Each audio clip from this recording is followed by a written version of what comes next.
ایک driver licence سامنے آیا میرا خیال ہے، جو کہ تصویر میں نے بھی دیکھی، تو اس کے اوپر جو ہے وہ تو لگ رہا ہے کہ پاکستانی ہے، کیونکہ اس نے میرا خیال ہے کہ شاید پاکستان کرکٹ ٹیم کی کوئی شرٹ پہن رکھی۔ یہ جو دہشت گردی ہے اس کی تو کوئی باؤنڈری نہیں، کوئی مذہب نہیں ہے، اور یہ تو ڈفرینٹ ریزنز کی وجہ سے ڈفرینٹ جگہوں پہ دہشت گرد آپریٹ کر رہے ہوتے ہیں۔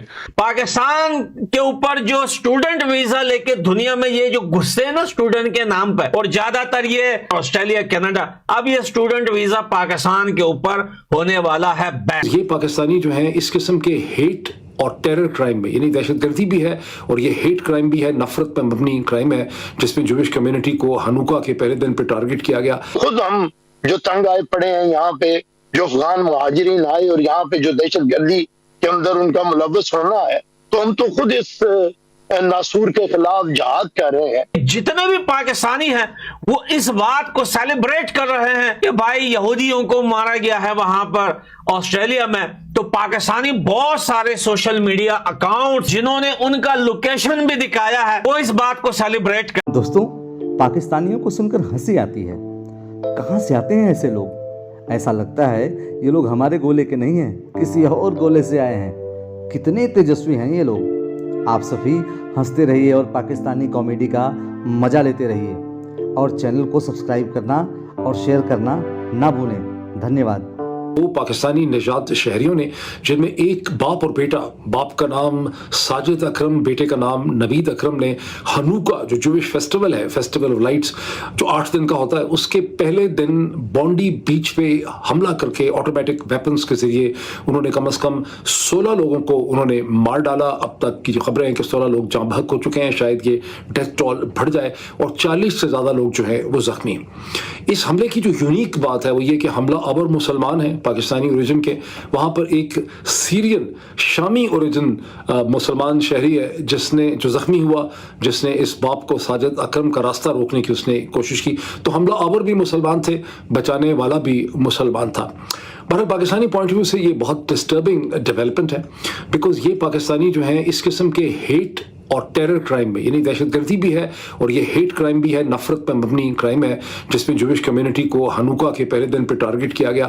کیا وجہ ہے کہ یہ پاکستانی اس کے اندر انوالو ہوئے؟ نوید اکرم کے بارے میں ہمیں بتایا جاتا ہے کہ یہ ایک غریب بریک ورکر تھا، شاید یہ آسٹریلیا میں بہت دیر سے تھا، گو کہ اخباری خبروں سے جو اب تک کوئی بہت واضح قسم کی پکچر ہمارے سامنے نہیں ہے، مختلف جگہوں پہ مختلف چیزیں لکھی ہیں، لیکن جو پتہ چلتا ہے کہ یہ بھی پاکستان سے امیگریٹ کر کے آیا تھا۔ کسی سٹیج پہ ہمدرد یونیورسٹی سے اس نے تعلیم حاصل کی۔ آسٹریلیا کے اندر بھی ایک انسٹیٹیوٹ جو ہے اس سے یہ وابستہ رہا، المراد انسٹیٹیوٹ سے، غالباً مذہبی قسم کی وہاں یہ تعلیم جو ہے وہ حاصل کرتا رہا۔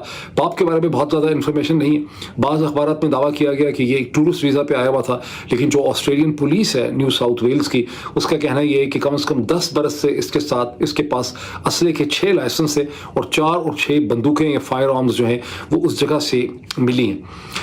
اب یہ کیوں انہوں نے کیا؟ کیا یہ غازہ کی جو صورتحال ہے ٹریجک، اس سے ان کے دماغ کے اوپر اثر ہو گیا، یا ان کو کسی نے استعمال کر لیا ہے، یہ کسی آئیسس کے نیٹ ورک کا حصہ ہے، یا یہ کہ یہ ایسی تعلیم و تربیت ان کی ہوئی تھی، یہ کوئی ایسی چیزیں یہ پڑھتے تھے جس کے نتیجے میں یہ سب کچھ ہوا ہے؟ اس پہ آسٹریلین پولیس نے اور وہاں کی جو انٹیلیجنس ادارے ہیں انہوں نے اس کے اوپر، یا وہاں کی میڈیا نے اس کے اوپر کسی قسم کا کوئی کامنٹ اب تک نہیں کیا۔ اسرائیل کے prime minister Binyamin Nitin Yahoo نے اس موقع کا فائدہ اٹھاتے ہی آسٹریلین پرائم منسٹر جو ہیں اینتھنی البنیز، ان کے اوپر الزام دیا کہ یہ سب کچھ اینتھنی البنیز کی پالیسیز کا فیلئر ہے، بیکاز کیونکہ پرائم منسٹر اینتھنی البنیز نے اینٹی سیمیٹزم کو آسٹریلیا میں بڑھنے سے نہیں روکا۔ یہ جو دہشت گردی ہے اس کی تو کوئی باؤنڈری نہیں، کوئی مذہب نہیں ہے، اور یہ تو ڈفرینٹ ریزنز کی وجہ سے ڈفرینٹ جگہوں پہ دہشت گرد آپریٹ کر رہے ہوتے ہیں، اور یہ کہنا کہ یہ کسی ایک ملک کے ہیں وہ بھی ایک غلط بات ہے، کیونکہ جب دہشت گرد کا میں کہہ رہا ہوں باؤنڈری ہی کوئی نہیں ہوتی۔ لیکن آپ اس واقعے کو کس طرح سے دیکھ رہے ہیں جو آسٹریلیا میں ہوا؟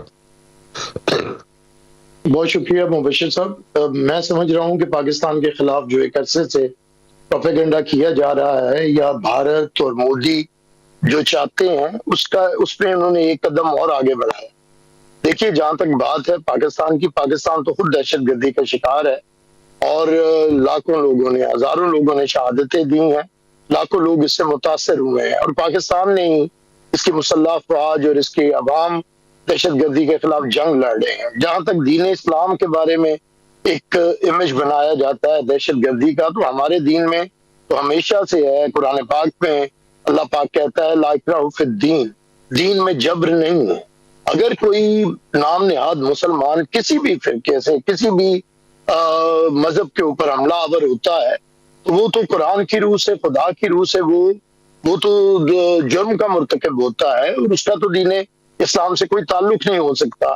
جہاں تک اگر آپ اسرائیل کے مظالم کو دنیا میں رہنے والے ہر یہودی کے ساتھ جوڑیں، اور سڈنی میں بسنے والے، آسٹریلیا میں بسنے والے یہودیوں کے اوپر حملہ آور ہوں، تو یہ بڑی ہی میں سمجھتا ہوں جاہلیت ہوگی. اور یہ بات سوچنی چاہیے کہ اگر کوئی ایک مذہب کا کوئی فرد ظالم ہو تو وہ پورے مذہب کے اوپر نہ تو آپ انگلی اٹھا سکتے ہیں اور نہ اس کے اوپر حملہ آور ہو سکتے ہیں. تو میں جہاں سے بات شروع کی تھی مبشر صاحب، یہ مودی ایک بڑے عرصے سے چاہ رہا ہے کہ انڈیا، بھارت اور اسرائیل مل کے ایک تانے بانے بنے پاکستان کے خلاف.